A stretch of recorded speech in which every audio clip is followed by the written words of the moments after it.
the convenience of those unable to attend this video conference. A recording and closed captioning will be posted to the BERS YouTube channel following the meeting. Alex, please call the roll.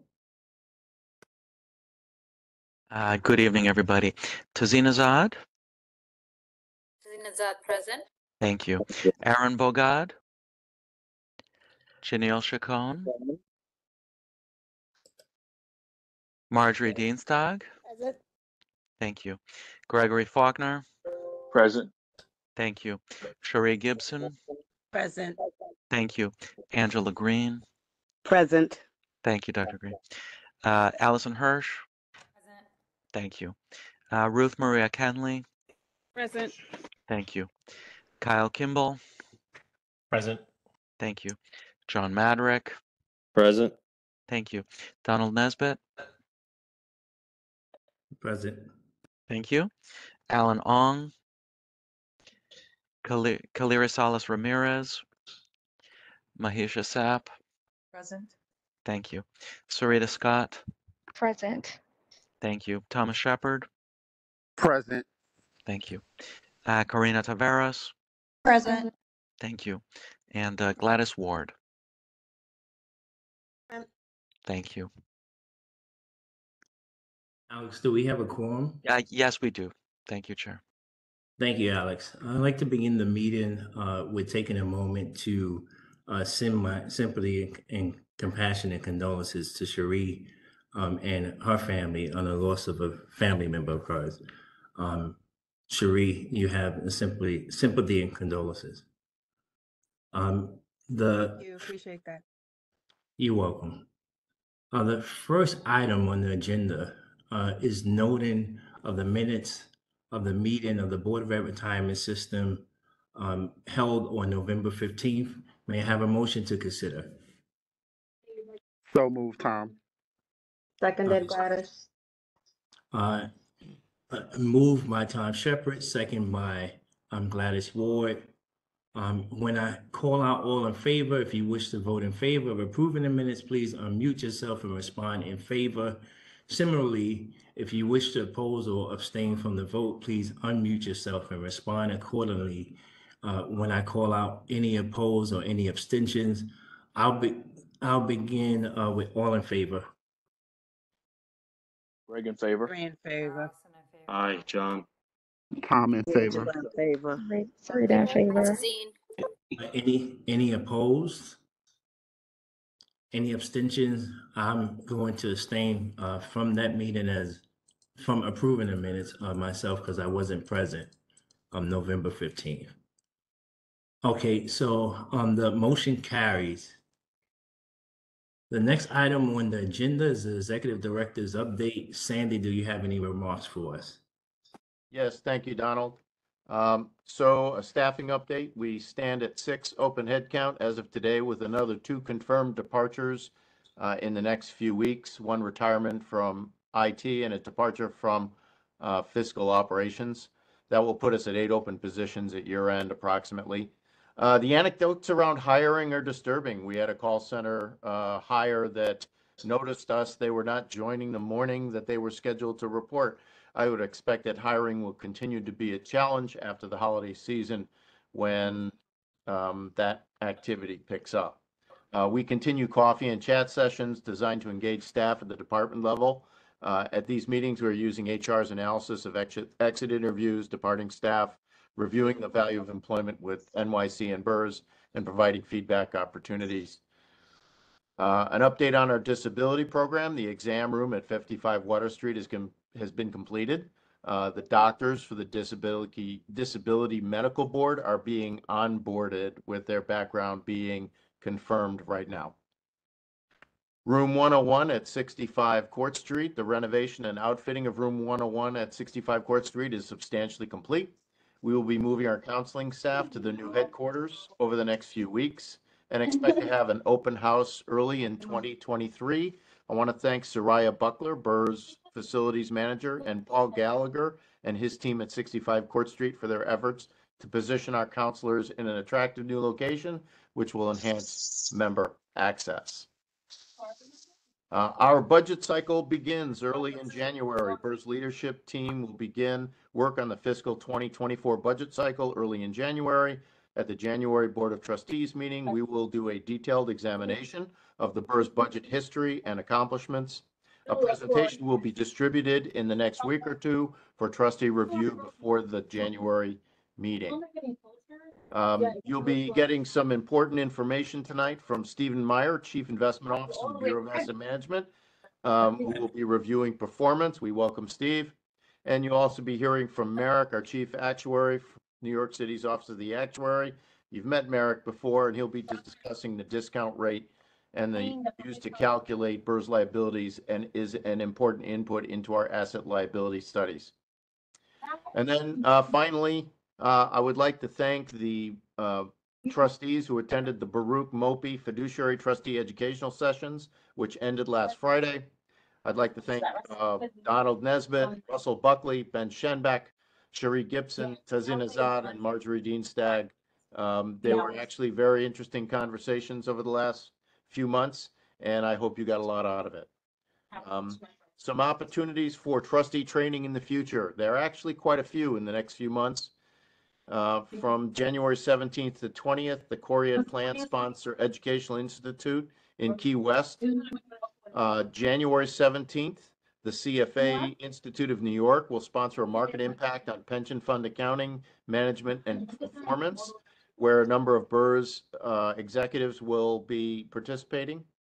January 22nd through 24th, NYCBERS Legislative Conference in Washington, D.C. occurs, which has an associated pensions communication summit. We will have some of our MCU unit representatives at this event, and that is in Washington, D.C.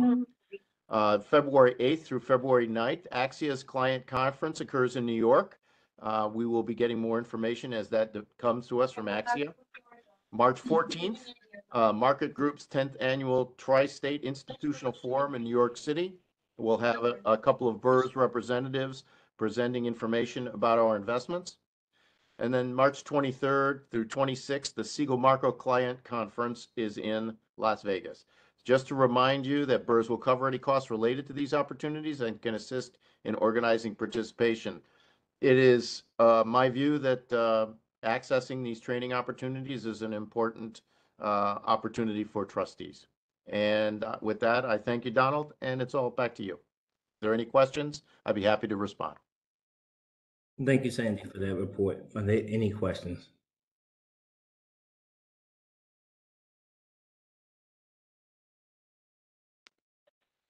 Are there any questions? Are there any? Yes. Okay. Is that the list of the trainings are listed somewhere, correct? Yes, and I'll send an email out with the information just to backstop that, what I've told you, because it was quite a bit of information. It's on our SharePoint site, but I'll send an email out. Okay, great. Thanks. And it'll include a copy to Karen Wong, who can assist with any administrative setups that you need.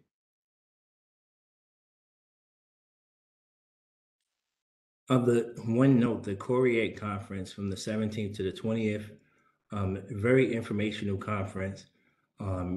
We get a lot of education at this conference. And from what I know, Cheryl Marrow, who runs the conference, has told me that the rooms are pretty much booked. So if you are going to join sooner rather than later, I'm going to be on a panel at this conference. So if any trustees want to join, that's an opportunity along with the other ones that were mentioned.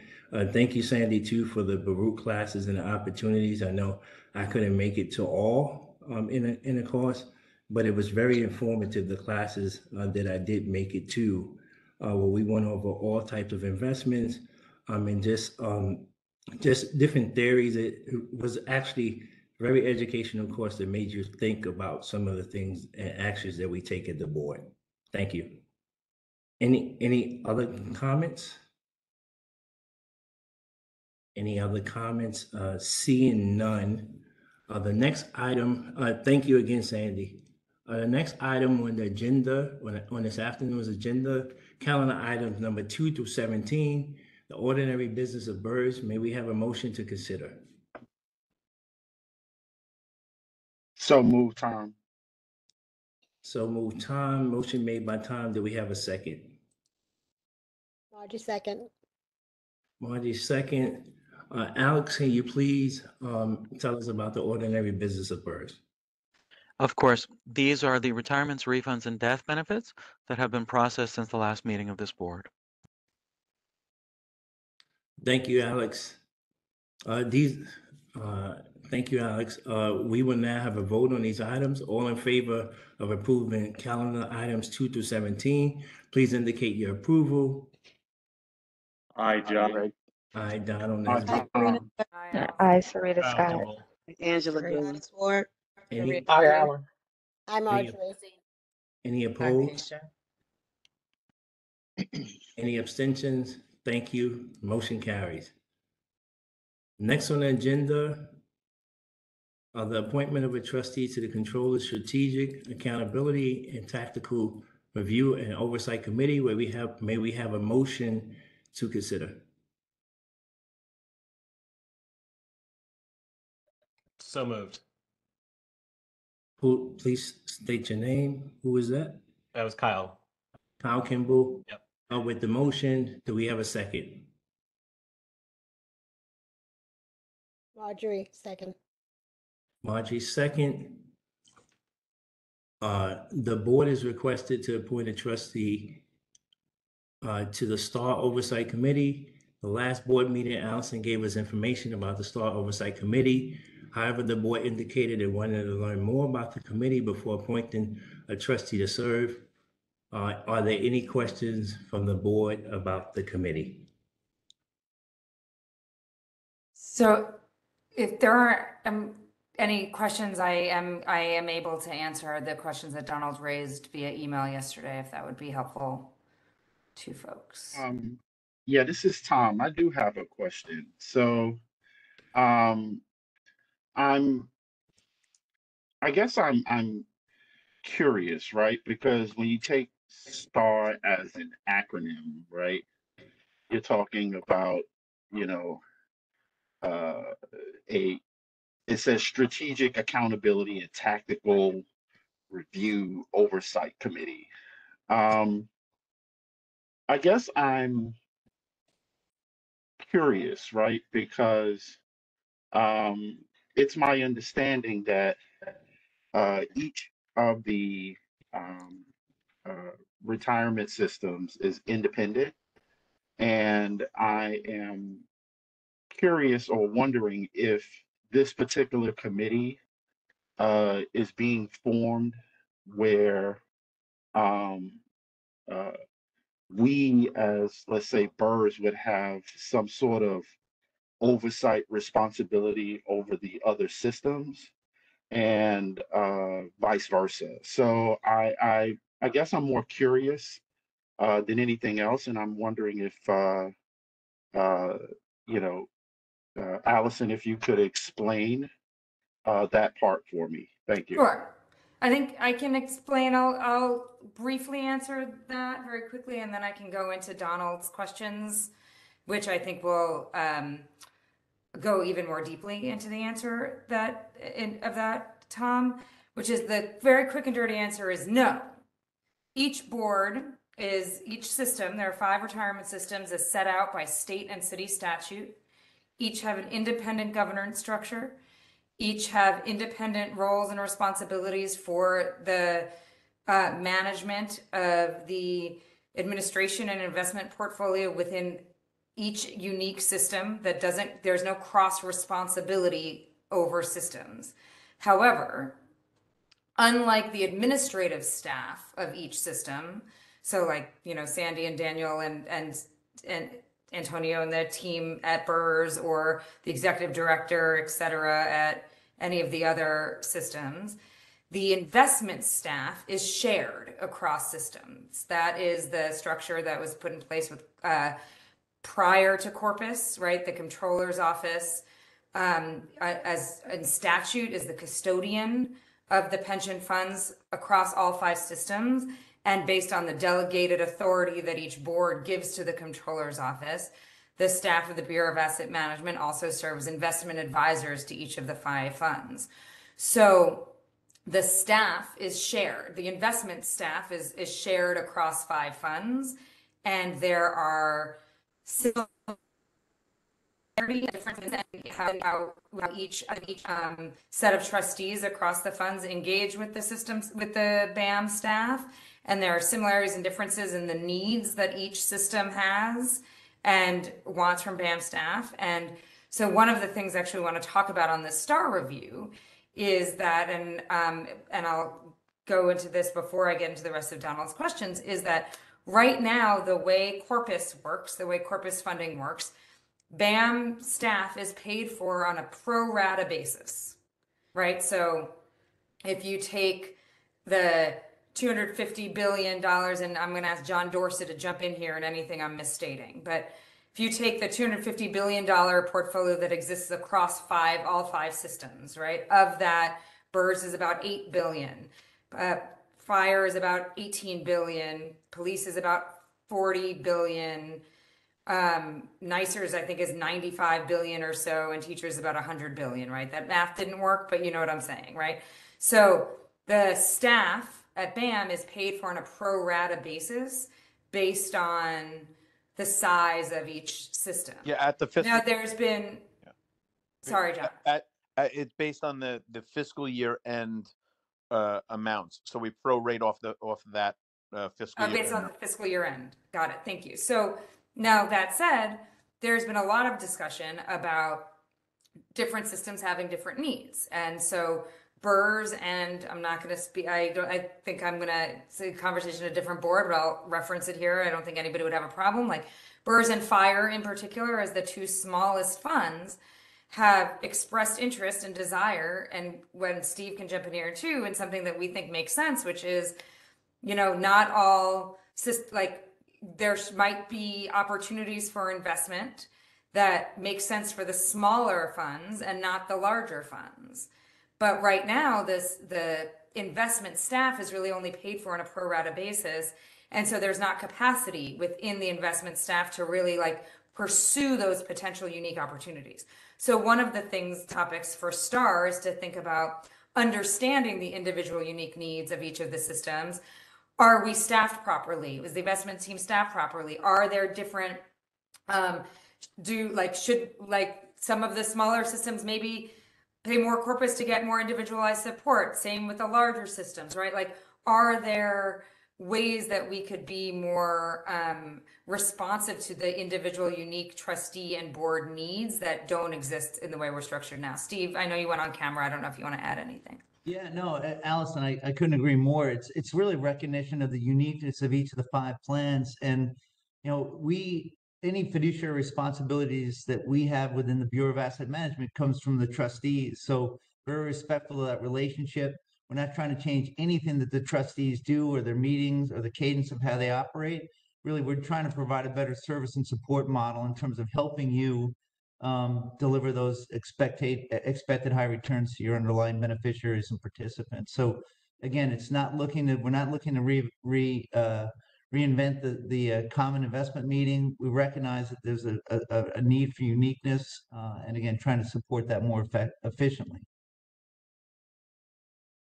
Thank you. I do want to just say, though, that I think you can appreciate my concern when I see strategic accountability and tactical review oversight committee, right? Like the naming of it raises some concern for me. Like I appreciate your explanation, but the naming of it raises just a red flag for me.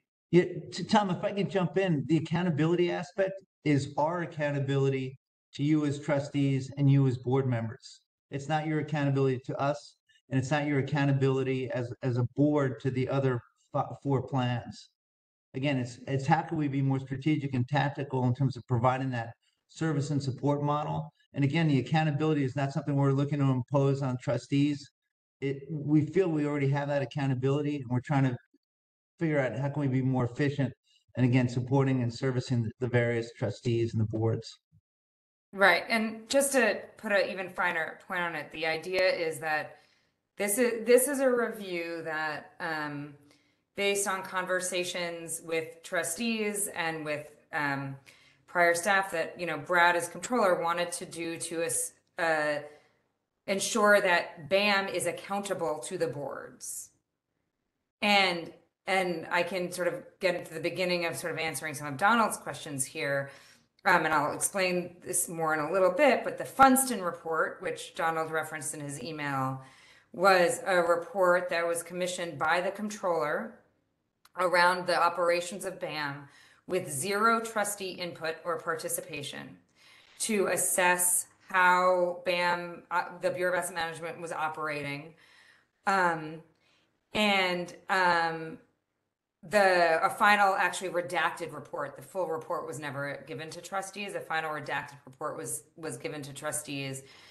BAM went through implementing the majority of recommendations that BAM could implement on its own. Some recommendations went back to the boards to get support for, some sort of dropped, and I'll get to that in a minute. But the idea here is that the controller didn't want to do an internal look at ourselves, the BAM operations and structures, without oversight and participation of the system trustees, because the purpose of the Bureau of Asset Management is to work for the trustees.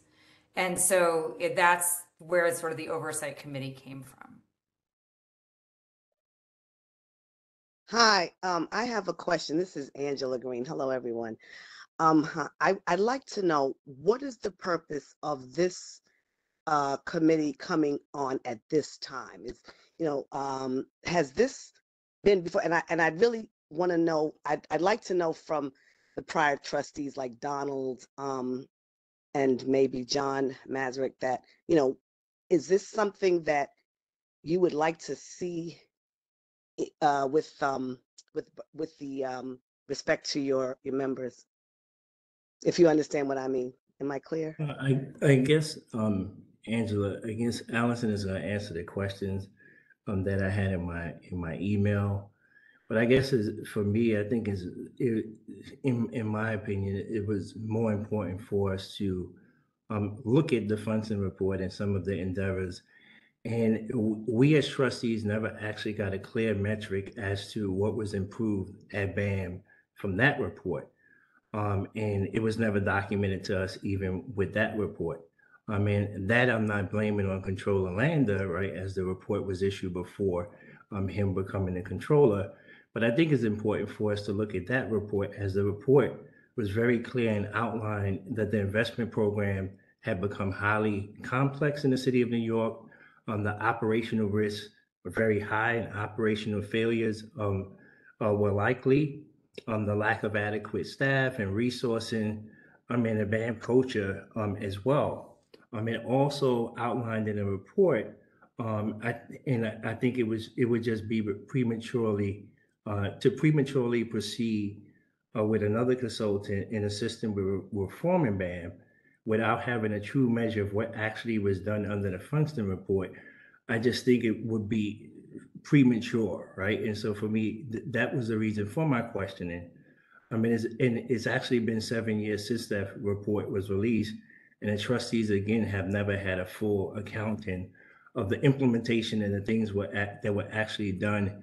And so I'm just requesting that the controller's office at this time do that formally to the trustees so we can know what actually happened in reference to that report that had happened. And that's the reason for my line of questioning in this STAR process happening now when we don't even have a scope from what has happened from the Funston report. So I'm concerned in that measure. I think that report outlines some things which the trustees had pointed to at the time, and whether it was input directly from us, these are some of the things that we had addressed, but we never really got a full scope. And again, I'm not blaming Controller Landa because it was 7 years ago.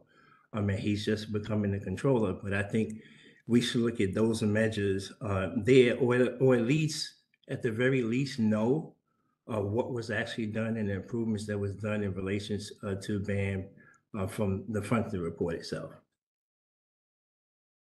Thank you, Chair Nesbitt, Co-Chair Nesbitt. My question too is the timing of the desire to have this STAR committee, to have this committee at this particular time. That's my basic question, because I'm really trying to understand it. And, as a new member, I just want to understand, what if the controller's office is already overseeing, what is the purpose of another committee overseeing? Am I getting it right or am I incorrect? Yeah. Allison, and if I may add, I see you ready to go. If I may add, something that was alarming to me. So I'm all for, I think I outlined in my, in the questions that I asked, I'm all for the conversation. I don't know if a committee is a right way to do it. Conversations with us as trustees, we can give you best what we want to see from our board. But something that was concerning to me was even in a proposal, it goes over board governance, right? Which does directly go into how things may be structured or how things may be done at the individual board, which is not what I'm actually hearing you say, but in the proposal that was given to us, that is outlined in it, board governance. And so that for me is concerning as I don't know what direction that we're going. I also, when I look at the structure, I look at the controller's office having 2 votes. We're having 1. The BERS board, the labor trustee is not there as it is for the other boards. And so some of these things are concerning for me.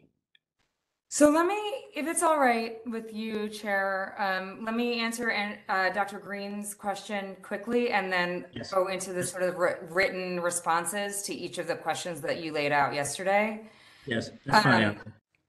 And I'll touch on the board governance quickly before I do that. But Dr. Green, as far as the timing, when Brad was elected controller, he committed after conversations with many of the trustees and staff that he was going to institute another, what was then referred to as sort of a Funston 2.0, to review what had been done in the prior report, what had been implemented, what changes were yet to be made, what had changed since then, how better BAM could perform. We then went into a CIO search process, and it didn't make sense to begin any kind of review until there was a permanent CIO in place. Steve Meyer came on August 1st, was his first day. And then also, to backtrack, the other thing Brad committed was that unlike the original Funston, that there would be trustee engagement and participation at the front end and throughout the review process. And so then Steve Meyer started August 1st. And, before we could really begin a full review process, like the poor guy needed to get a couple months down to know what he wanted to recommend went into that process as well. And so that's sort of how we got to this timing. The first meeting was with the trustees from other systems was the beginning of this month. And I want to be clear, and I'll go into the answers in a minute. And Steve, you look like you want to say something, so I'll let you jump in if you want to. But there's no requirement for participation. This is something that the controller, wants to review how BAM works and make sure we're working well. And so we'll gather trustee insight and staff insight regardless, but the oversight committee will have final say on what goes into the scope of the project, et cetera. Steve, did you want to jump in or? Yeah, actually, Allison, I think you covered it very well. I mean, the report that was done and the evaluation that was done 7 years ago was largely operational in nature, and it was very internally focused within the Bureau of Asset Management. And I understand, from going through the interview process and for now being here for 5 months, that I think we can do a much better job in terms of servicing the needs of the various plans and trustees. And this is part of that process: is how do we work together to figure out what we can do to be better business partners in this process. What do you need? So there are things like the report I'm going to give you today, the overview and the performance evaluation, and typically the risk reviews Are those valuable? Are there different things you want to see? Are there different aspects of our ongoing reporting that you find more valuable? Are there different things we can do in terms of, as Allison said earlier, looking at smaller deals that may be more suitable and provide broader diversification for the BERS portfolio in particular? There's just a number of things that I think we can do to be more efficient.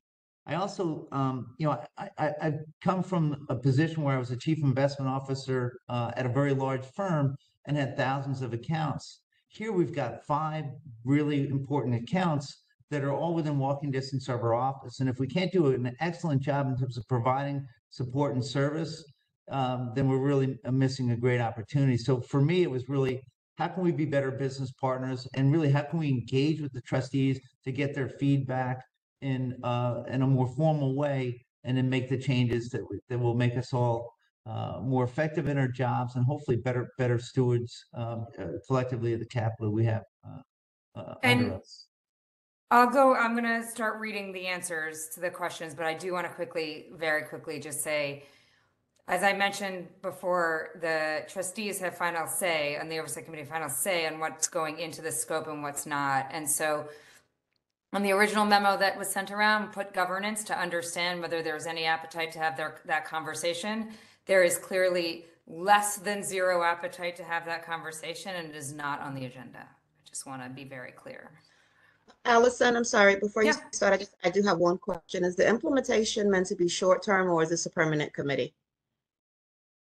It's currently made up to be a temporary for the course of over the course of the review. And then at the end of the review, there will be recommendations submitted to BAM and the trustees around that, and anything that requires trustees like oversight and board votes will be voted by each individual board or discussed and as to whether they want to do it at each individual board. And I think there's an open question whether trustees find that cross-system work with BAM is something that they would want to continue or not, but it is set up to be temporary. All right, okay, thank you. No problem. So I just want to start by going through, if it's okay, the questions that Donald emailed yesterday, which very much appreciated those questions. I think they're all spot on. Point of information. Sorry? Before Yeah, I had my hand. Before you begin the questions, I have a question for the chair. What I heard in Chair Nesbitt's explanation is that this may be premature because there were questions that were raised in terms of just moving forward. And I just want to be clear if I'm understanding sort of what was said by the co-chair. Yes, that's correct, Greg. Okay. That's correct. So on that basis, I'd like to make a motion to table this, and that the controller's office and the co-chair have a conversation about the questions that were raised, and then bring this back to our meeting next month with a recommendation, if that motion is appropriate. You made the motion. We would have to have a second. Okay. I second that motion. And I would like to advise that the controller's office meet with the labor trustees and come to some kind of an agreement, and then if I could ask the vice chair, co-chair, to then come back to us with a recommendation based on that. May I discuss discuss this motion? There's a pending motion, so. I know I want to speak to the motion if that's appropriate. Yeah, it's a first and a second. So any discussion on the motion? I'm totally comfortable with whatever this board decides to do. I will say the review process over BAM, the strategic accountability review process, is beginning. I think the decision that you are taking today is whether or not any trustee from BERS wants to participate in the oversight of that process. It is not a corpus-funded project. It's a city-funded project, and it is at the sort of behest of the controller, and so it is moving forward. So I understand if you're not comfortable participating at this point and want to table that discussion, but I do want to be clear that it is moving forward regardless of the decision of the board tonight. Okay. Is it any other discussion? Just one point. I think that would suggest that that there be a conversation, and I would ask the controller's office based on that to expedite the conversation with our co-chairs, so that if they're comfortable and there's an agreement, and the questions that were raised by Vice Chair Co-Chair Nesbitt are resolved, then we could come back and be probably happy to participate. But I think those questions need to be resolved. And for me as a newer trustee, I'm going to rely heavily on what our leadership, what the co-chairs kind of advise us on this. And I know you want to answer those questions in the meeting, but I think to do them in the meeting doesn't give a proper opportunity for people to go back and reflect on the responses. So that's the reason for my recommendation that this be tabled. Thank you, Greg. Any other discussion? Yes, this is Angela Green. Yes, I agree, because I really don't understand this fully. So I'd like to understand the process. I understand that the controller is going to continue with it. I want to understand, is this a benefit for trustees and for the members of BERS, or is this a non-benefit? So that's why I think I agree with my colleague Greg Faulkner when he says if we could table it and kind of get a little more information about it. I did read the emails, and I cannot say that I completely comprehend all of the aspects of this particular proposal. So thank you for letting me comment on that. Thank you, Dr. Green. I will agree, Allison, of course, everyone has to vote, but if we can schedule to expedite that meeting, we both have each other information. That's fine with me. If there is no further, and Tom, we're online. Our schedule is to make sure that we can attend this meeting with the controller's office. If there is no further discussion on this, let's go to a vote. All those in favor of Greg Faulkner's motion rather, to table the discussion here, and that the controller's office and the co-chairs actually meet to discuss and then bring a favorable resolution back to the board. All those agree with that, please indicate by the sound of aye. Aye, Donald. Aye, Greg. Aye, Tom. Aye, Angela. Hi, Marjorie. Aye. Any opposed? Any Three abstentions? opposed. Who opposed? Allison opposed. Sorry, Allison abstains. Oh, abstain. I heard someone say oppose. Who opposed? Three opposed. Cherie opposed. Thank you, Cherie. I abstain as well, Tazeen. Okay, Tazeen abstain. For the record, the motion carries. Next on the agenda is attorney-client session. May we have a motion to enter attorney-client session? So moved, Tom Shepard. Second from John. His motion is moved by Tom Shepard, second by John Matarich. All those in favor of moving into an attorney-client session, please indicate if you're in favor. Donald Nesbitt, in favor. Greg Faulkner, in favor. Tom Shepard, in favor. Serena in favor. Angela Green, in favor. Any opposed? Any abstentions? The motion carries. Karen, please turn off the recording and move members of the board, BERS Executive Management, the BERS Legal Department, and the New York City Law Department to a breakout room. The rest of the attendees may remain in the room until the attorney-client session is over. Okay, sure. Let me do that right now.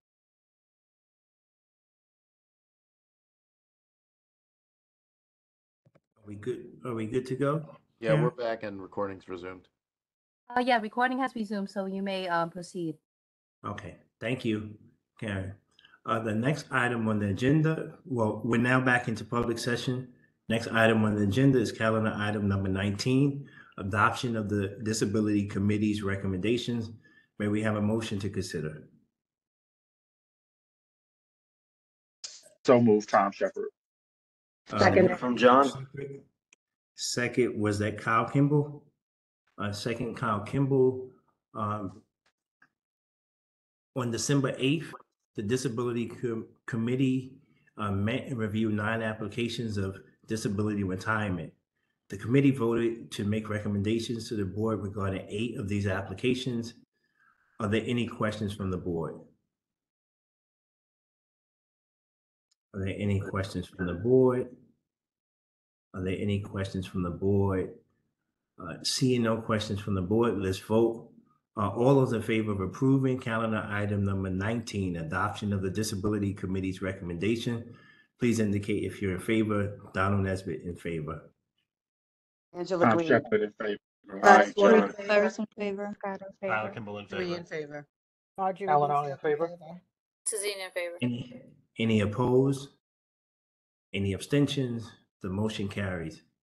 Next item on the agenda is calendar item number 20, presentation by Grant Thornton. May we have a motion to discuss? So moved.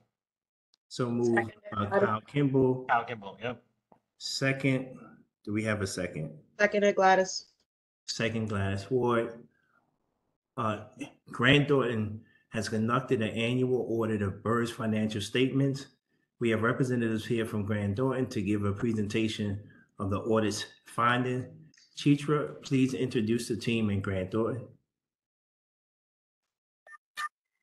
Good afternoon, everybody. I would like to introduce the members from Grant Thornton today. We have Ms. Campbell, Mr. Richardson, and Ms. Patsy with us, joining us today, and they will be discussing the city audit, the BERS audit report for fiscal year 2022. Thank you. Thank you, Chitra. So my name is Sharon Campbell. I am a managing director in Grant Thornton's Employee Benefit Plan Audit Practice, and I was the lead auditor for the New York City Board of Education Retirement Systems audit this year. Before I share my presentation, I would like to thank the BERS team for the transparency and responsiveness to our inquiries throughout the audit process, as well as management's commitment to quality and excellence in the financial reporting, which was integral to the success of the successful and timely completion of this year's audit. With that, I'm going to share my screen.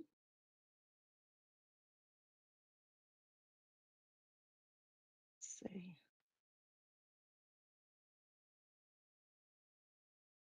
Okay, can everyone see my screen? Okay. Now we can, yes.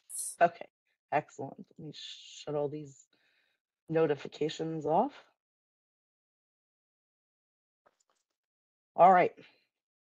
So as Chitra explained, with us today, I have Patsy Iacono and Will Richardson, my managers. I also have Eugene Brizo and Brian Abania from some of my specialist offices. Okay, this slide is just the audit timeline and the scope of the work. The deliverables, our audit opinion was issued on the standalone financial statements on October 26th, and we will be issuing our opinion for this year's annual comprehensive financial report within the next day or so. Okay, the responsibilities in a benefit plan audit. This slide outlines our responsibilities of those charged with governance. I'm not going to go through all of these bullet points. I'm just going to high level go through some of them. Those charged with governance are responsible for overseeing the financial reporting process, discussing significant accounting and internal control matters with management, and informing us of any matters that may be relevant to our audit. Management is responsible for preparing and fairly presenting the financial statements and any required supplementary information, maintaining sufficient records with respect to participants, and informing us of fraud, illegal acts, any significant deficiencies or material weaknesses in internal controls of which they are aware. Our responsibility as independent auditors is to obtain reasonable assurance about whether the financial statements as a whole are free from material misstatement, whether due to fraud or error, and Our other responsibility, among others, is issuing an auditor's report that includes our opinion. All right, for our audits, we take a risk-based approach and we identify first and foremost any significant risks. A significant risk in all audits is the presumed fraud risk of management override of internal controls over financial reporting. We obtain an understanding of the financial reporting process and the controls over journal entries and other adjustments, as well as the suitability of design and implementation of those controls. We make inquiries of individuals involved in the financial reporting process about inappropriate or unusual activity relating to the processing of journal entries and other adjustments. We consider any fraud risk indicators, the nature and complexity of accounts, and any entries that are processed outside of the normal course of plan operations. Based on the procedures performed, the controls appear to be designed and implemented appropriately, and individuals appear to have the appropriate authorization rights. There were no significant exceptions identified. Other areas of focus include investments and investment income. So we confirm all investment positions, and then on a sample basis, we test the reasonableness of the fair values of the year-end investment positions, as well as a sample of purchases and sales throughout the year to determine reasonableness of the reported fair values for that purpose. Throughout the year, we identified a proposed adjustment similar to last year, which was related to a lag in reporting of the alternative investment fair values. And the unrecorded misstatements have been presented in section 3 of the package that you've received. We did not identify any other significant exceptions. We also look at member contributions. So we test the completeness of the population of member contributions, and then on a sample basis, determine eligibility to contribute, as well as the amount that's appropriately calculated and withheld in accordance with plan provisions.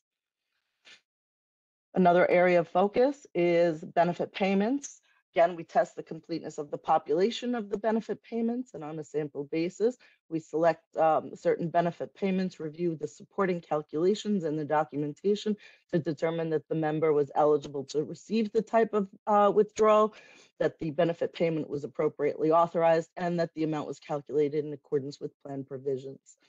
We also look at the total pension liability. We test the completeness and accuracy of the census data.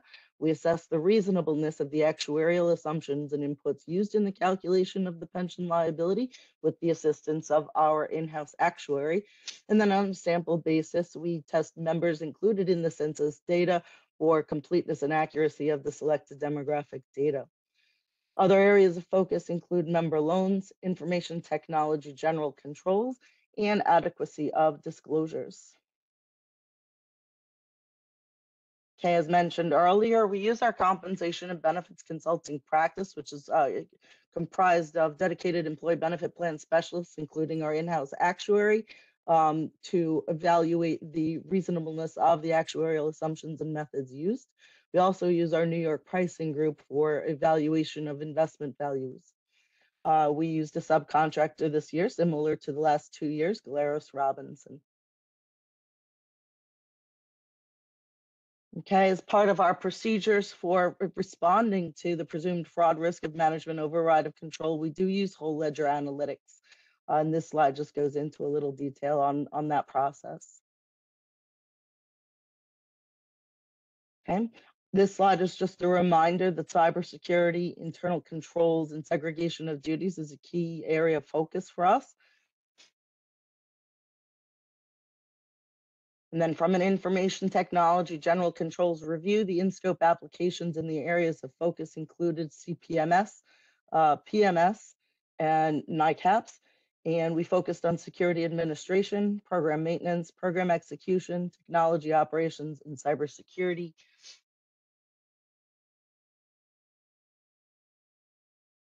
All right, this year, similar to last year, we issued an unmodified clean opinion.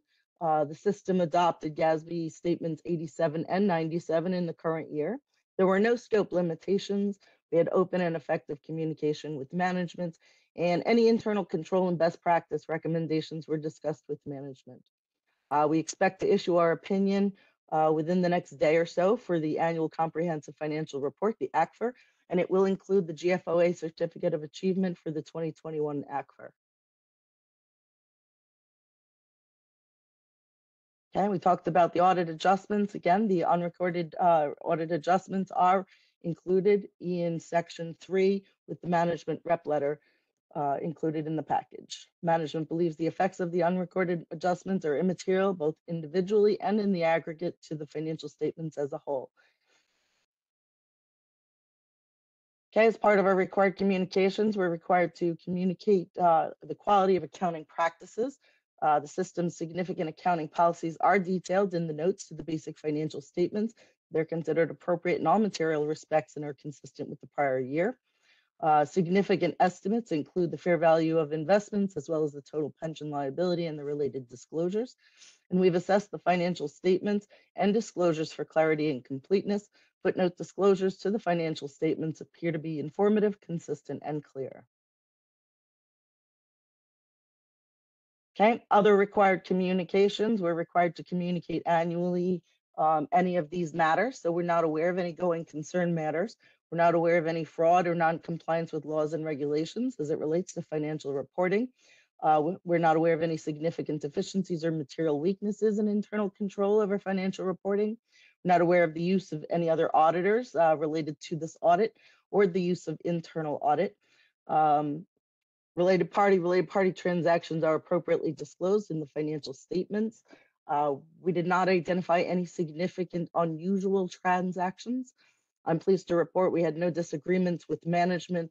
We didn't have any significant issues or significant difficulties that were encountered or any contentious matters for which we needed to consult outside of the engagement team. There were no modifications to the auditor's report, and the other information, which is the annual comprehensive report, will contain the audited financial statements that, again, we expect to issue an opinion on over the next day or so. This slide is just the different automation tools that we used throughout this engagement, including Convene, which is a PBC list software, our DB Census automation tool, Whole Ledger Analytics, and other software that was used for purposes of this audit. And that concludes my presentation. With that, I'll open it up to any questions. Are there any questions?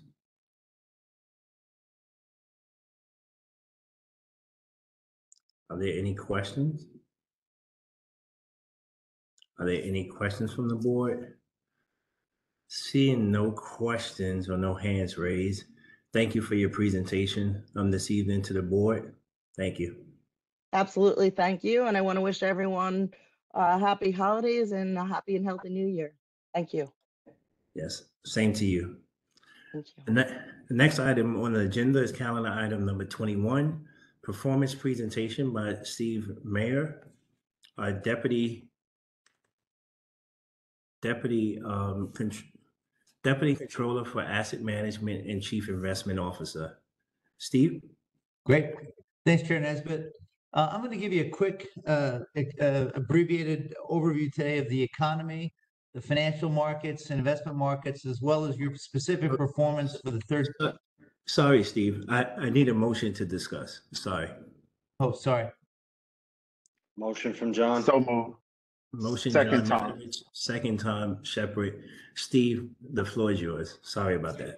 Thanks, Chair Nesbitt. No worries. I'm going to give you a quick overview of what's gone on in the markets and in investments, and really focus more on your performance for the third quarter at the end of the presentation. So I'm going to try to provide a little context in terms of what's going on in the world markets, the global economy. So on the next slide, Kate, if you're there, thank you. First slide.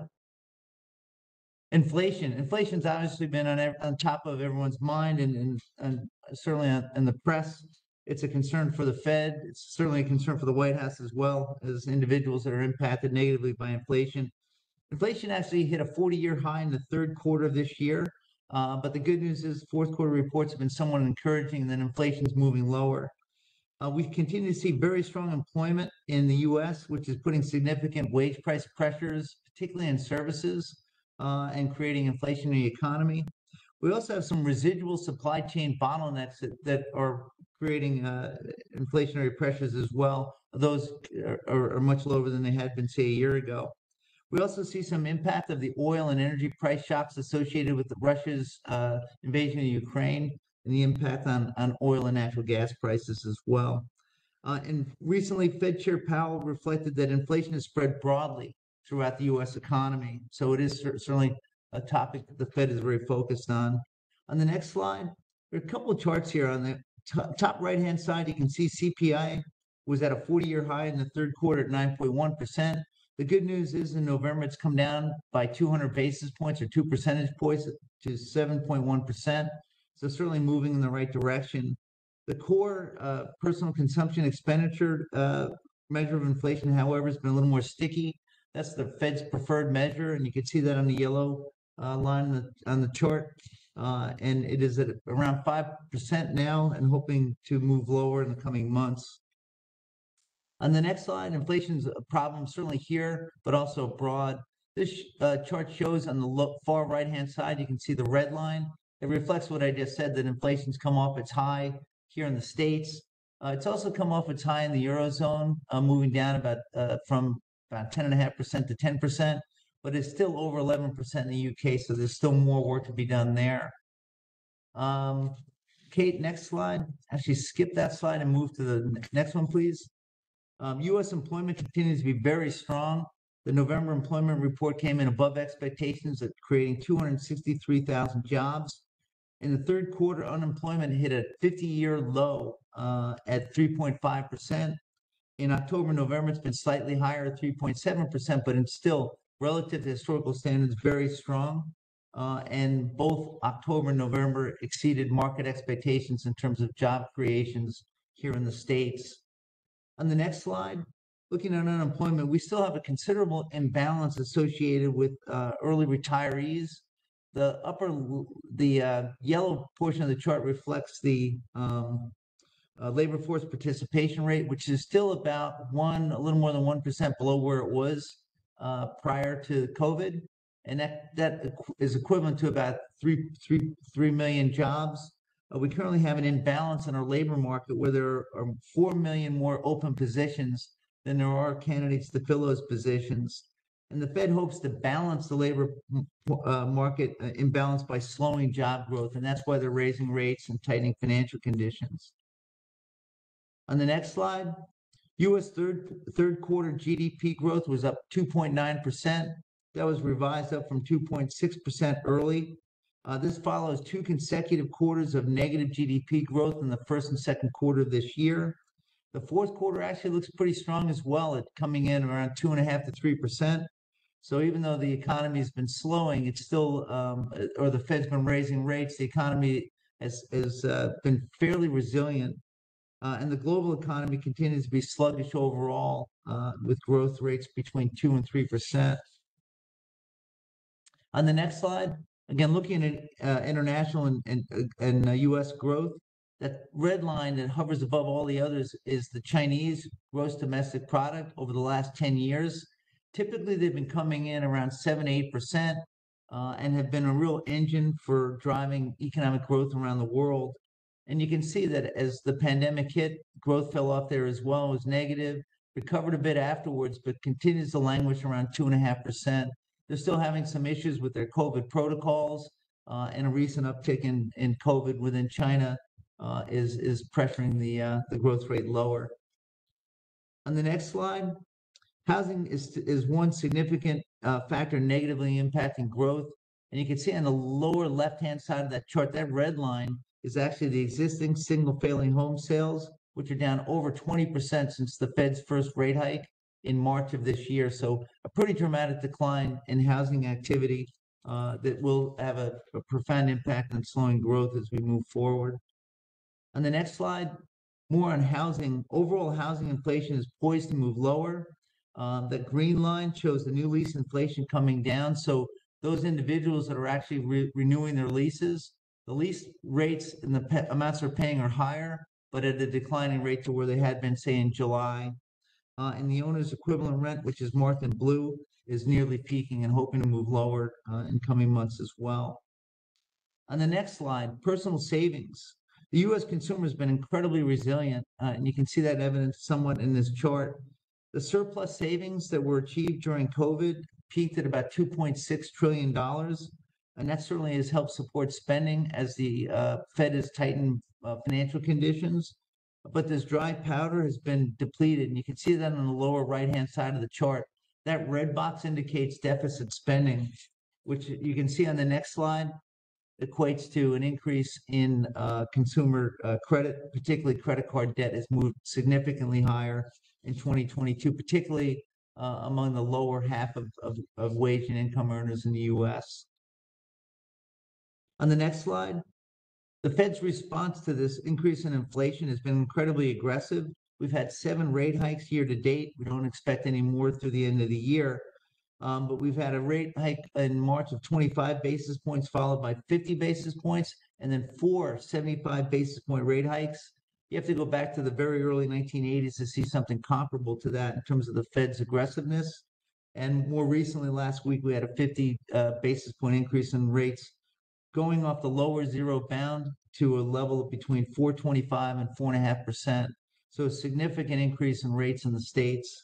The ECB, or the European Central Bank, has also been hiking fairly aggressively.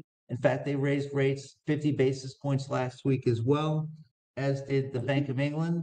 And the Bank of Japan just this morning increased their yield curve controls by 25 basis points, now targeting a higher level of interest rates there in their targeted 10-year yield. So again, financial conditions around the world are tightening and rates are moving higher.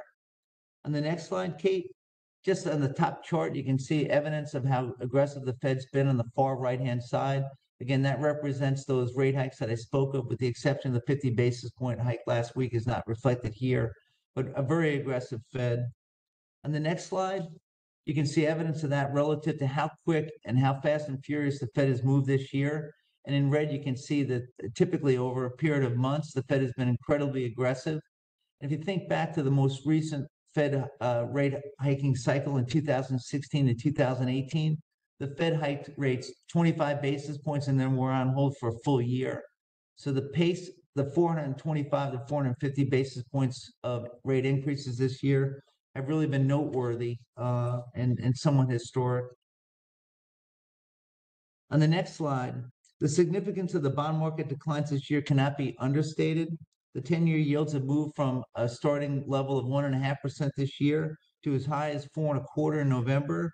And today they're about 3.68%. So that's a very dramatic move in U.S. Treasury 10-year yields in 1 year. The yield curve is also inverted at this point, meaning that the short rates are actually higher than the long rates, which is an unusual occurrence. It's come down from a high of an 80 basis point inversion. It's about 60 basis points today. But what that tells us is the market expects there to be a recession in the coming quarters and for the Fed to reduce rates and bring that normal upward sloping yield curve back into effect. On the next slide, you can see U.S. Treasury yields and spreads. On the left-hand side of the chart, in red up top, you can see how rates have shifted higher this year, and in particularly the short-term rates inside of, say, 3 years as the Fed has increased its rates. And on the right-hand side, you can see evidence of that inversion again, where the 2-year yields are above the 10-year yields, and again, by about 60 basis points today. Also impacting your portfolio on the next slide is credit spreads. And here I focus on what's happened in 2022. The red lines indicate the high yield credit spreads, and they've been fairly volatile and moved up from a low of about 300 basis points above U.S. Treasuries at the start of the year to as high as 600 basis points. Right now, they're about 450 basis points over comparable Treasuries, which is more attractive, but certainly not compelling, particularly if you expect to see a recession at some point in the coming year. On the next slide, the U.S. dollar strength has been a persistent theme for most of this year. It's been very challenging for U.S.-based companies with sales and revenues that are earned abroad. As they repatriate those with a high dollar, the valuation is actually lower. And the good news is that the dollar has weakened somewhat recently, and in fact, quite a bit today versus the yen. On the next slide, just evidence of how strong the dollar's been year to date. And as I mentioned, with the Bank of Japan's loosening of the yield curve control today, the US dollar sold off relative to yen by about 8%. And those are huge moves in the currency markets. On the next slide, actually on the upper left-hand side, I think this headline in the first couple sentences are very noteworthy. It talks about the bond market being the most devastating time for bonds since at least 1926 and maybe in centuries. The good news, I guess, is that much of the damage is already behind us. So it's been a very tough environment for investing in both stocks as well as bonds, perhaps more so for bonds, given historical perspective. On the next slide, this chart basically looks at sovereign yields, 10-year yields around the world. On the far right-hand side, you can see the increase in basis points that have occurred in the various markets, which is really extraordinary if you look at this on a consistent basis. The two outliers have been really Japan and China. Japan, because they had those yield curve controls in place, again, which were removed today or increased. But more importantly, on the very far right-hand side on the bottom, China. So their yields have actually reduced this year when everyone else's yields have gone up. And that's, again, because of their economy is very sluggish. Inflation really isn't a problem there as they continue to address the issues around COVID and their COVID protocols. On the next slide, just to look at volatility. On the left-hand side, you can see that it's been fairly volatile this year relative to this 30-year chart in the equity market. More importantly, however, on the right-hand side is the MOVE index, or the volatility indicator for bonds, which is, again, very high this year and quite unusual. The next slide actually looks at market returns. And here on the left-hand side, we're looking at equity market returns. The blue line indicating the Russell 3000, which is a broad measure of U.S. equities, still down about 18% year to date. The developed international market ex-US, which is reflected in gray, is still down about 23% for the year. And lastly, emerging market equities are still down over 30%, and that's in red. On the far right-hand side, you can see that significant sell-off again in 2022. On the right-hand side, you can see the Bloomberg Aggregate Index. This is a measure of bonds. And over 10 years, you can see that on the far right-hand side, it is down dramatically, down 16% year to date. So a really tough environment. Typically, when equities sell off, you'll have the ballast created by the bonds, which will offset some of those negative returns in equities. This year, everything's kind of come down at the same time, which has created, obviously, some real headwinds for investors. And you can see that on the next slide, that traditional 60% portfolio that's in equities and 40% fixed income is actually down a fully 16% in 2022. So a tough year for investing. And finally, on the last slide, before I actually get into the performance, a couple of things that are worth noting. Now, BERS does not have any exposure to crypto. We don't invest in crypto companies or any related exchanges. But there has been a lot of noise, particularly around the FTX crypto exchange, which is in bankruptcy. So there's been a lot of disruption in that sector of the market. We've also had below that, we've had 3 prime ministers in the UK within 3 months. On the upper right-hand side, Credit Suisse, which is a large Swiss bank, is run into some challenges on their business model. Credit spreads and credit default swap spreads widened pretty dramatically. But that seems to have calmed down. More importantly, we have the war in Ukraine still ongoing, which is impacting global growth. And last but not least, on the far right-hand side, we've had Chinese unrest recently that has caused the Chinese government to relax some of their COVID protocols that may actually spur some growth in 2023. Kate, if you go ahead 2 slides, please. Lastly, and this is not an indication of what's going to come, but this is a look at the S&P 500, and it seems to be following this year a similar path that it followed in 2007 and 2008, just ahead of the Lehman Brothers default. So again, very little predictive value here, but I think it's worth noting that we continue to follow a volatile path and a path down in the S&P 500. And with that, let's turn to the performance of your portfolio. If you go ahead 2 slides, please, Kate. This is actually a look at public market returns for the third quarter of this year. And you can see in the middle of that chart, it's been a very tough quarter for investors. And right next to that, the 1-year measure reflects that it's been a very tough quarter, a very tough year rather, for investors as well. And again, if you look at the indices that are reflected here, both equity and fixed income have all had down years, which has been challenging again for investors that manage a diversified portfolio. On the next slide, this is a look at the BERS net public market returns by strategy. And you can see for the quarter, the last 3 months of the third quarter, the returns were negative across the board with one exception, that being cash. And you typically have a 0 allocation of cash from an asset allocation strategic perspective, but you always have some level of cash that's held to meet capital calls and distributions for plan beneficiaries. But again, a very challenging market for all manner of investor.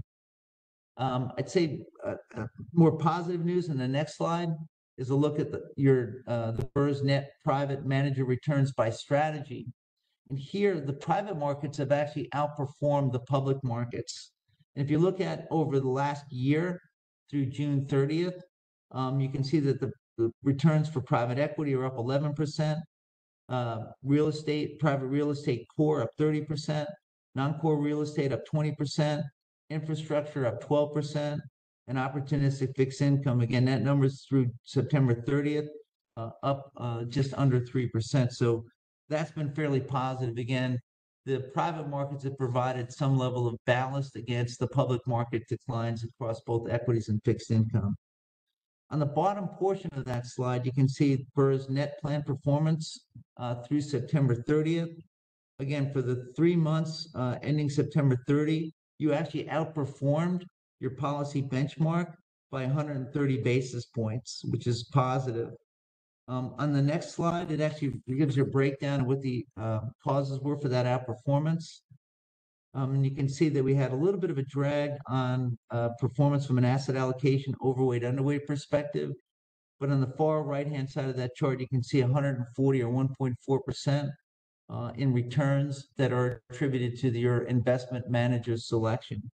So again, a challenging market, but on a relative basis, some positive news. On the next slide is a look at the BERS public markets excess returns, again, for the quarter ending September 30th. On equities, we underperformed the benchmark by 29 basis points. Non-US international stocks outperformed by 21 basis points, and emerging markets were fully 118 basis points, or 1.18% below your benchmark. And you can look below that, you can see fixed income has been a little more positive relative to benchmark, with the exception of your TIPS portfolio. And TIPS, unfortunately, have an element of duration exposure, which has caused them to sell off and not really provide any ballast for the portfolio so far. On the next slide, I'll look at your private market excess returns in basis points. And here it's most dramatic. On private equity, you've actually, the 1-year excess return is 2,700 basis points, or 27 percentage points, which is very noteworthy. And that's pretty consistent across all manner of private markets, with one exception, that being the private real estate non-core or opportunistic allocation has underperformed the benchmark. And that's primarily due to the fact that a lot of the investments you've made since, say, 2018 are really not generating returns just yet. We haven't gotten distributions, and we've had mostly capital calls, which is why that's underperformed the way it has. We also have some investments that we had prior to the global financial crisis that are still providing a little bit of headwind. And COVID has actually hurt the valuations of some hotels and retail valuations. On the next slide, a snapshot of just the rebalancing activity that took place in your portfolio in the third quarter. We basically sold some spread product to rebalance the fixed income duration exposure for the portfolio. We also sold U.S. large and small cap equities to increase our exposure to developed market equities ex-US. And finally, we raised a little bit of cash to meet capital calls and distribution requirements for the portfolios. And lastly, in terms of performance under and overweights on slide 38, you can see that we've been on the far right-hand side pretty consistently targeting and managing to the targets that you've given us within a range. And we'll continue to do that going forward. So, not a lot of great news from a performance standpoint. On a relative basis, the performance has been fairly positive. But generally across the board, it's been a very challenging market for equity and fixed income investors in the public space, and a much better outcome for private market investments. And with that, I'll open up to any questions you may have. Yeah, Steve, I do have one, not to go off of topic, but I do think that this fits in the context of what we're referring to here. Last week, I attended the U.S. African Leaders Summit and Business Forum and was invited there. It was an honor to be invited by the Biden administration to D.C. To participate in that. The President Biden made an announcement there that the U.S. was shifting beyond aid to the continent and moving towards partnerships and committing $15 billion for technology and making commitments and even guarantees. Mayor Adams was also a participant there at the forum. What are your thoughts on moving towards that? I know there has been pieces of legislation and things that the controller has been supporting. Are we looking at Africa as a possible place to invest, knowing that the world is actually moving there in that direction? Yeah, Chair Nesbitt. So for the record, I'm open-minded, and I do think we should be looking very carefully and very selectively within certain regions and certain economies within Africa. We have had a number of conversations with our external private asset managers in terms of their exposure and their positions into certain markets. I do think that China's been a leader in investing in Africa, and the U.S. has some catching up to do. But I do think it's an environment and a marketplace where you've got to be selective in terms of regions and countries that have, a rule of law and protection of private property. But I'm very open-minded to it, and I do think that's an area for increased focus, say, over the next 10 years. Thank you, Steve. Are there any other questions? And my apologies with the board sharing, I can't see everyone's hand raised. So if you can just unmute yourself and ask your question. Yeah, hi, this is Tom. So two things. One, I have a hard stop in like 1 minute, but I listened to a lot of information just now, and I just wanted to share just a quick observation. Like I find it not counterintuitive, right? But kind of odd that, the things as a society that we want, right? So everybody's got a decent paying job, and we've got money in the bank, right? Like those things on some level have a negative impact on our economy, right? So money in the bank means less money being spent, and less money being spent means that, there are issues with our economy, right? So I've always found that to be counterintuitive. So when we're having a conversation about our members, right? Like, how do we reconcile, for example, this need for everyone to have a job and everyone to have a decent paying job and being able to support themselves, and have that happen in a way where it doesn't turn into a burden on the economy. So I wonder what your viewpoint or perspective is on that. Well, Tom, that's a great point, and it's actually a very appropriate time to bring that up, because we're at a position now where the Fed has a dual mandate to promote economic growth, but also to maintain a high level of employment. And right now that they also have obviously to maintain a stable level of inflation or prices in our marketplace.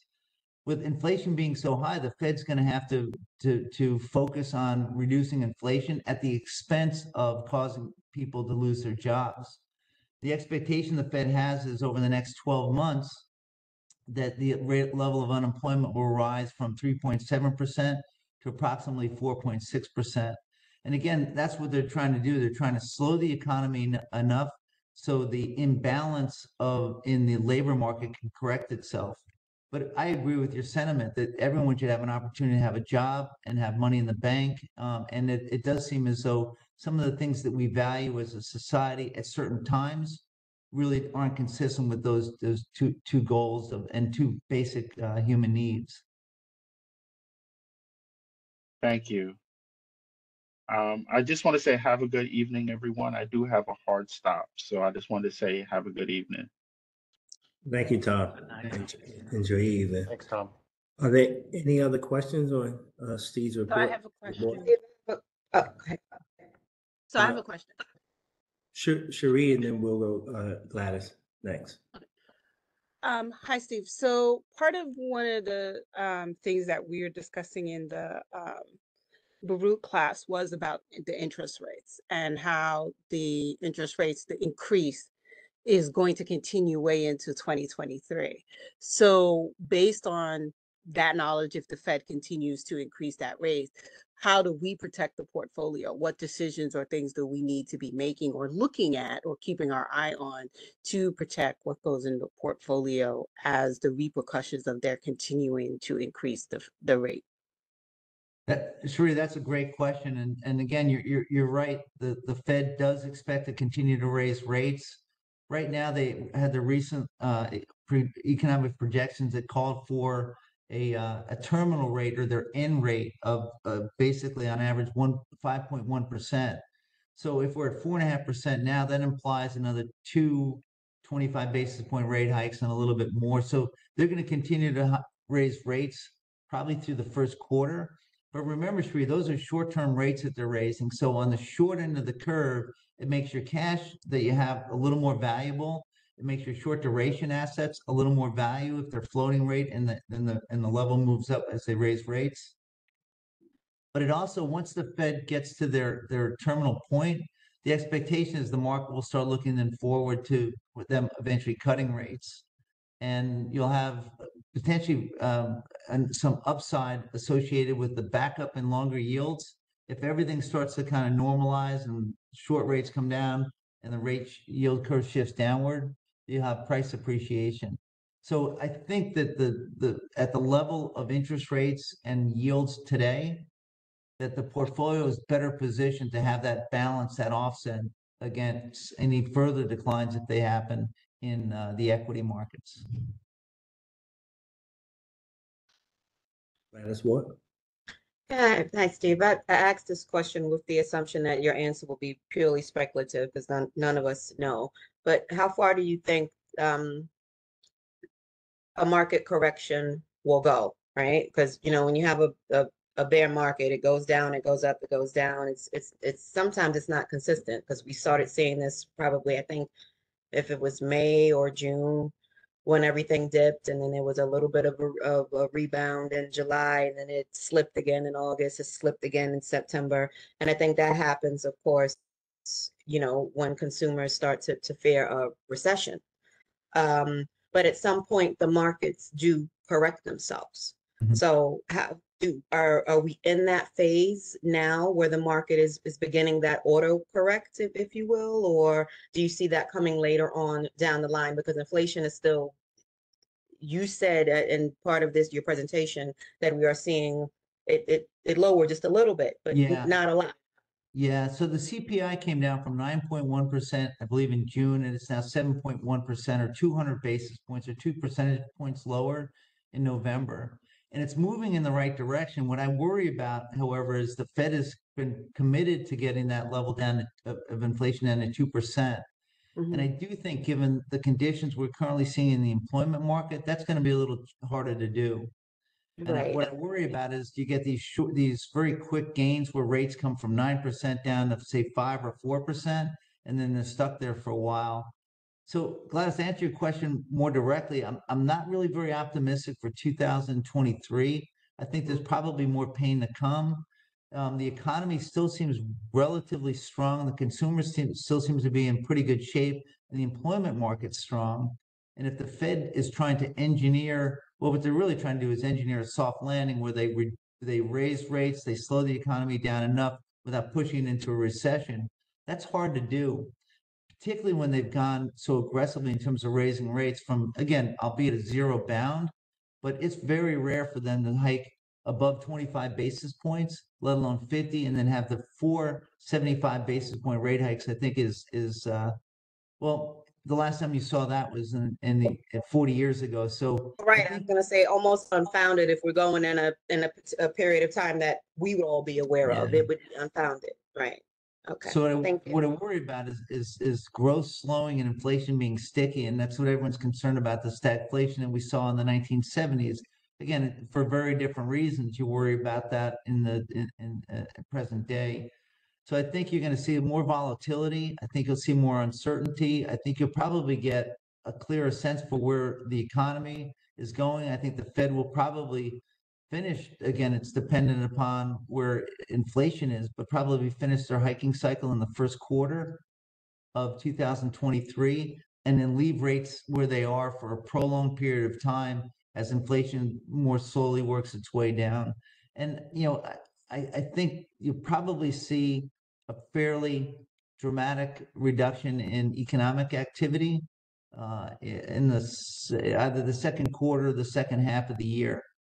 So again, I think it's going to be a challenging year. Now, what will really matter is what's priced into the market when, right? So even though the economy may be slowing, the market will start to anticipate Fed rate cuts, which will benefit bonds and stocks as well. And as we come out of next year, I think that it'll be a better investment market with better outcomes.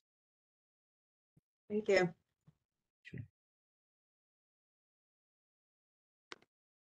Any other questions? I wish I had better news for everyone. It's just been, but it's been a challenging year in the financial markets. Are there any other questions for Steve? Yes, I have a question. Yes. More of an observation with the distinctions between short cycles and long cycles. As a marketer, it seems like the game is changing, and tying into the importance of because things that have natural cycles, right? You have to look over the history of economy to notice that there are certain similar patterns, and it's interesting. It's interesting due to the times that we are in, because it just seems like there has been so much disruption in just traditional ways of doing investments, and I'm hoping that something as simple as people focusing on the attention span of people have declined. And so in my line of work, I'm like, does that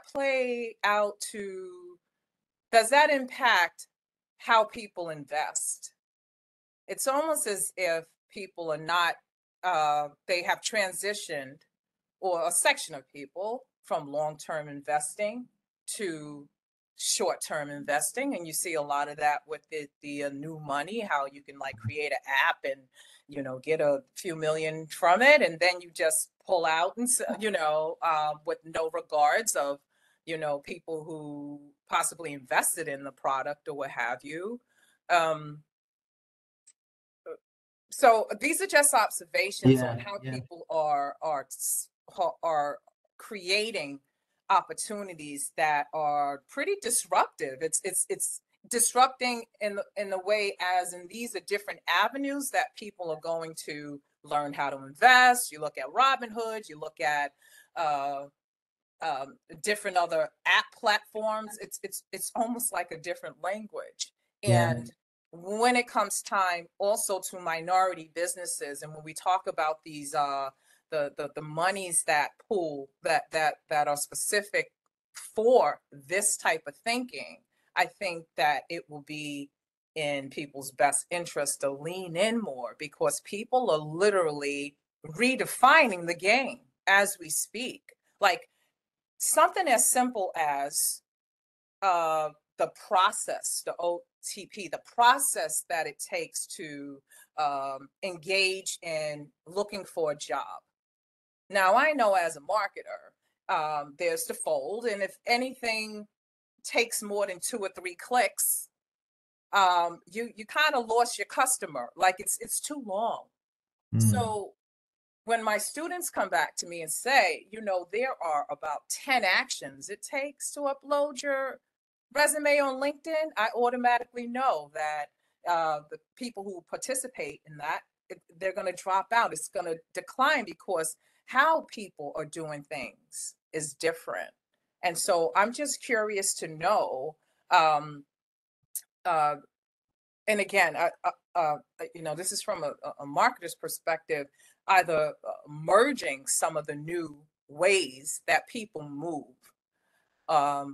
with the traditional ways that people move, and the possibility of having that manifest in the small businesses, the minority-owned businesses that are just doing things differently.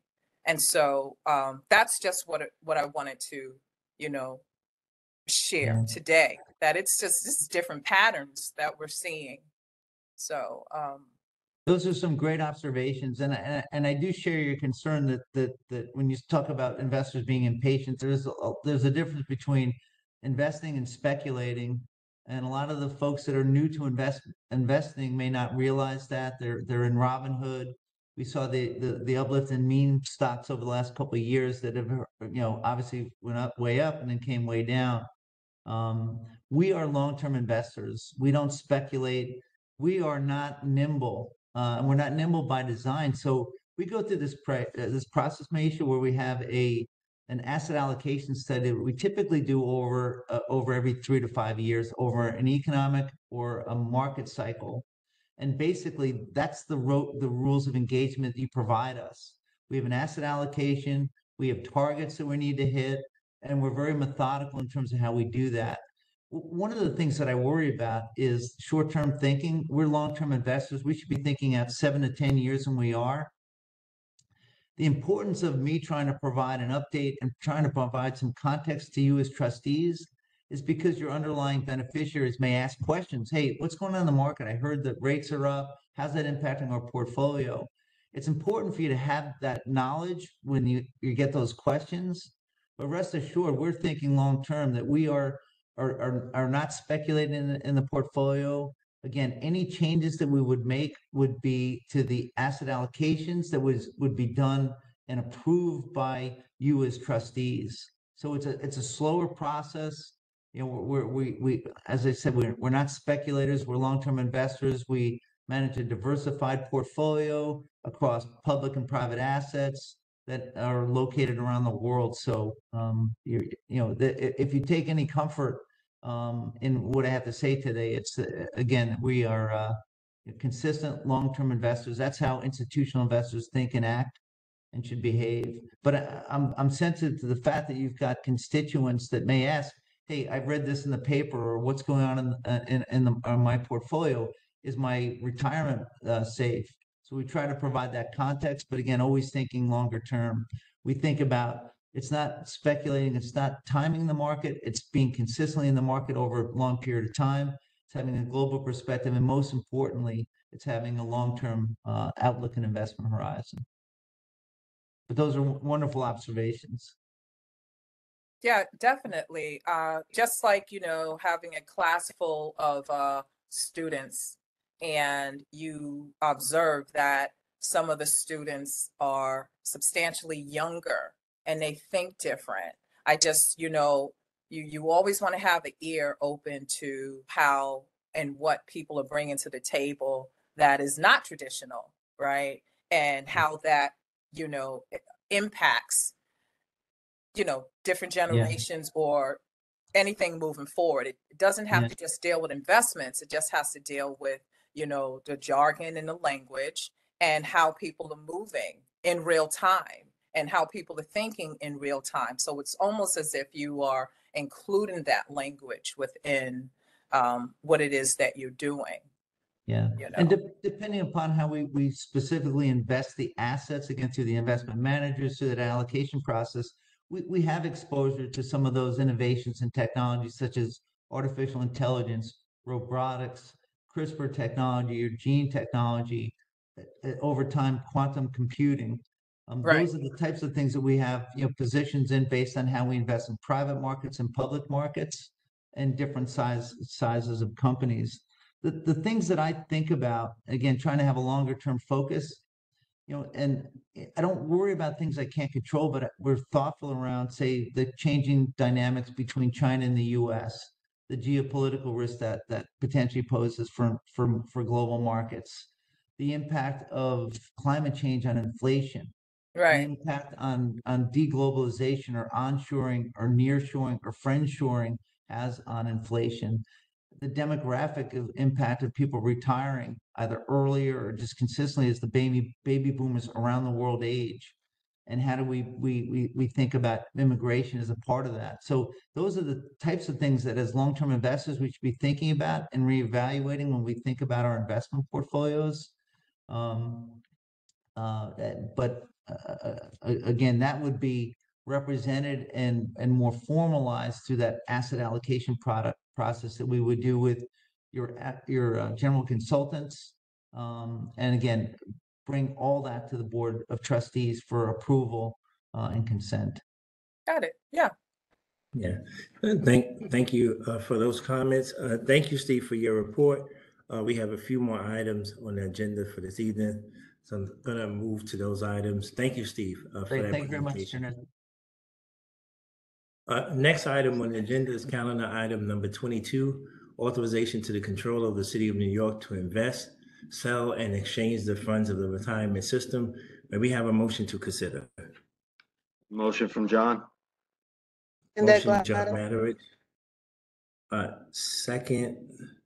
Gladys. Second, Gladys Ward. Thank you. Antonia, can you please tell us about this resolution? 1 second. Yes, absolutely.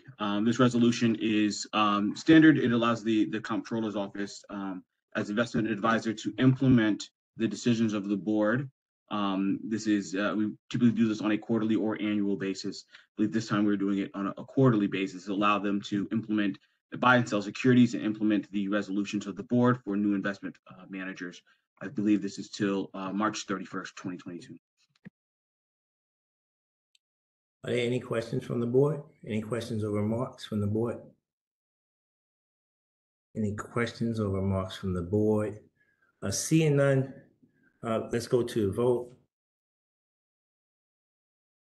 If you are in favor of approving calendar item number 22, authorization to the Controller of the City of New York to invest, sell, and exchange the funds of a retirement system into, I think Antonio said March, the end of March, Antonio, correct? Yes.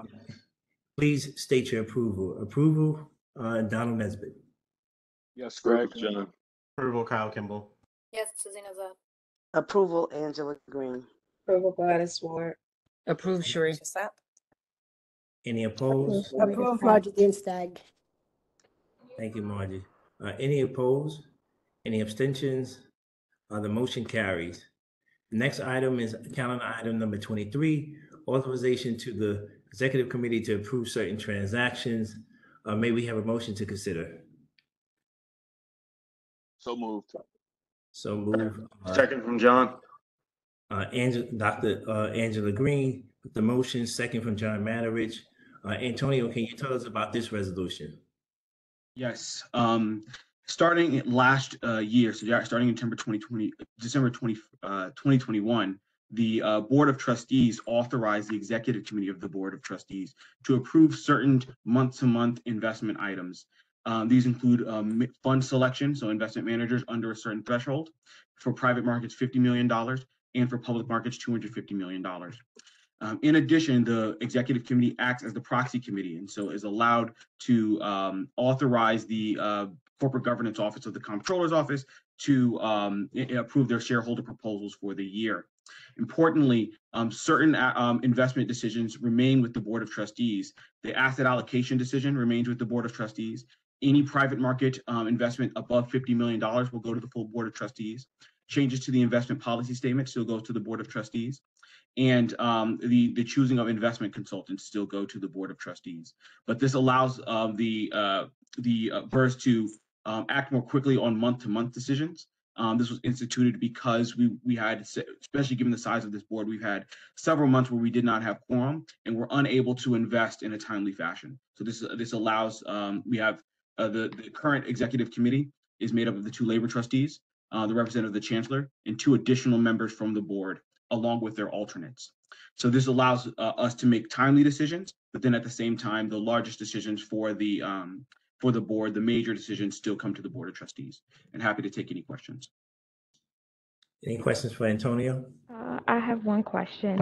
So just wanted to confirm whether the contractual authority vested in the Executive Committee also needs to be reapproved on an annual basis, or if those approvals are on a different annual approval schedule. That is sorry, and that is the contractual authority for Unlimited is still as part of this as well. I'll speak into the investment component, being the Director of Investment Strategy. I don't know if we have anybody from the procurement office who is on to talk about that. I can answer the question though, Antonio. There's a very specific reason. For fiduciary reasons, it's important that the investment authority be renewed repeatedly on a regular basis, at least annually. Right now, the contractual authority is delegated until the board chooses to change it, and the board can choose to change it at any time, but it doesn't automatically expire on its face. Thank you. I did see another hand, Tanzi. Yeah, just for point of clarification, although the board makes quick decisions on its own, the committee, does the board in its entirety get to hear those updates as at the very next meeting? Yes. So this is on a quarter. So the current authority is on a quarterly basis, and so we do it in January. So essentially the month after the quarter end. So January, April, January, April, October. January, April, July, October. We report out to the full board decisions that have been made in the prior quarter, and those are typically investment managers, investment funds, the asset class, and the size that the Executive Committee has made. And so that's part of the authority to renew for the Executive Committee. Thank you. Are there any other questions for Antonio? I thought I did see another hand, but I don't see it now. Are there any other questions for Antonio? Any other questions for Antonio? Let's go to a vote, a calendar item. All those in favor of calendar item number 23, authorization to the Executive Committee to approve certain transactions, please indicate your approval. Donald Nesbitt, approve. Gladys Aye, Walker John. approved. Rita Scott approved. Angela Green approved. Approve, Maria. Approve. Approve, Marjorie Dinstag. Allison approved. Any opposed? Any abstentions? The motion carries. Next calendar item is the actuarial interest rate. Calendar item number 24. May I have a motion to discuss? So moved, Gladys Ward. Second from John. Second from John Matarich.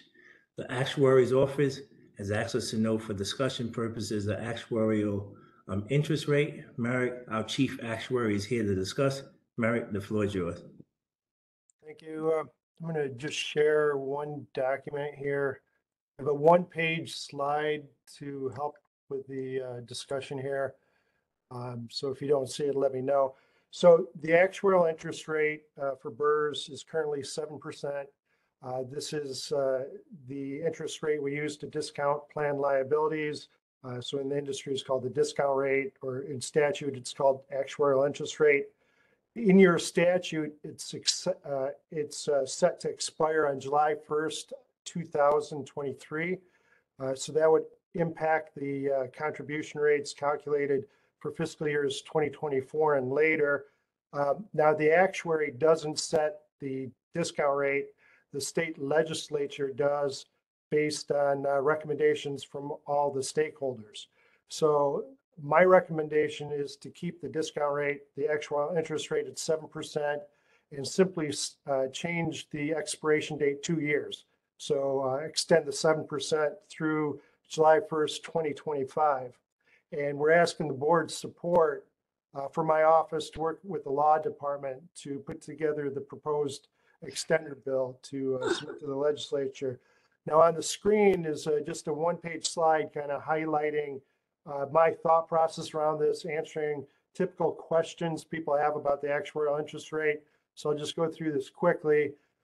In the upper left-hand corner, the BERS these are the BERS historical returns for the last 40 years. My office has been tracking these since 1983. We simply write down what the comptroller publishes as the rates of return for BERS. And you can see, and down here is a little table that shows those returns averaged over the last 10, 20, 30, and 40 years. So excellent returns for BERS. This analysis, this chart isn't perfect because the recent years are net of investment expenses. When you go farther back in time, we're looking at gross returns. But, as investment managers always tell you, you can't use past performance to base future expectations. So, as an actuary, I look at this as a smell test. Looking in the past, does a 7% actuarial interest rate assumption smell right? And it smells pretty good when you look at this chart. Upper right-hand corner is kind of the present. What do other public sector plans, what do they have for their discount rate assumption, their actual interest rate assumption? And you can see this yellow line right here. This is NYCBERS, and it's right in the middle of this flat 7% assumed interest rate. That's pretty much the common interest rate used. This is a survey of 131 public sector plans. Right next to NYCBERS, you can't see the name, but New York City Teachers, TRS, is in there. Missing in here is survey results for BERS, for police and fire. So we know there's at least 3 more plans at 7%. Once again, this chart isn't perfect for analysis purposes because you'll see over all the way to the left, this is Kentucky Employees Retirement System at 5.25% assumption. All the way to the right is Mississippi PERS at 7.55. I don't know what their asset allocations are, or the size of the plans, or why they chose those discount rates. So it might not be, reasonable to compare our assumption with theirs. But the main takeaway from the slide is that, the 7% assumption's mainstream. That's what majority of the public sector plans are using as of right now. This survey is as of November 2022. Lower left-hand corner, this is where we start doing math and going into the future. These are survey results that we've collected from all the systems investment consultants on what they expect the long-term future rates of return and inflation to be. And long-term in the survey was defined as 30 years into the future. So for BERS, you see your investment consultants are expecting in the last fiscal year 8% return. Prior to that fiscal year was 8.35%. So once again, this looks like it supports at least a 7% assumption used for the actuarial valuations. And the last item here in the lower right-hand corner, this is a quote I pulled out of your last actuarial audit. So the comptroller every 4 years hires an independent actuary to perform an experience study and do an actuarial audit. In the last published audit, Bolton, the auditing actuary, on June 4th, 2019, wrote that the 7% remains a reasonable assumption. The next audit, the controllers hired a new actuarial auditor for the next cycle, and that audit is due on March, those results are expected to be published on March 2024. Once again, about 2 years into the future. So, considering all the uncertainty in the marketplace, with the, last recommendation of the auditor saying the 7% was reasonable and a new recommendation coming in the next couple of years, our recommendation is simply to keep the actuarial interest rate at 7% for another 2 years, and then you evaluate it after the next audit is published. One last thing for this entire presentation, I've been talking about the actuarial interest rate. In that same statute are 3 other interest rates that are not assumptions, but they're actual interest rates credited to certain members' accounts in Tier 1 and Tier 2 for the annuity savings fund and increased take-home pay. Those historically have not changed, and we're not recommending any changes to those as well. So our request of the board is for a resolution simply supporting our efforts to work within the law department to extend this legislation for 2 years. And with that, I'll pause and answer any questions you may have. Yeah, thank you, Mary, for that report.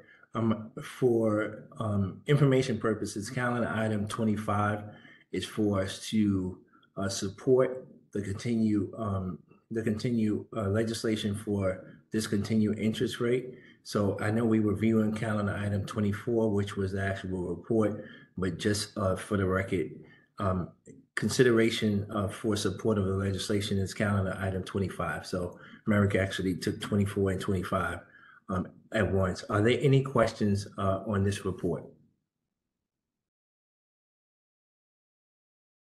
Any questions? I can't see the entire board because, oh, now I can. Are there any questions on support of this legislation? Any questions? Seeing no hands, no questions. All those in favor of supporting, calendar item number 25, which is support of legislation to continue certain interest rates, please indicate your approval. Donald Nesbitt, approve. Aye, John. Aye, Allison Hirsch. Aye, Gladys Wood approve. Sheree Hi, approve. Marjorie. Any opposed? Any abstentions? The motion carries. Thank you, Merrick, for your report. Thank you very much. Okay, this concludes the agenda for this meeting. The next meeting of the BERS Board of Trustees is scheduled for Tuesday, January 24th, 2023. May I have a motion to adjourn? Motion from John. Motion, John Matarich. Second, Sarita Scott. All those in favor of adjourning this meeting, please indicate your approval. Aye, Donald Nesbitt. Aye, John. Aye. Aye, Sheree. Aye. Aye. Any opposed? Any abstentions? The motion carries. This meeting is adjourned. Thank you all for your patience. Continue to be safe. And I know we won't get to see each other. So everyone have a happy holiday. And be safe. Have a happy holiday, everyone. Good night, everyone. Happy holidays. Happy holidays. Bye-bye. Take Happy care. holidays.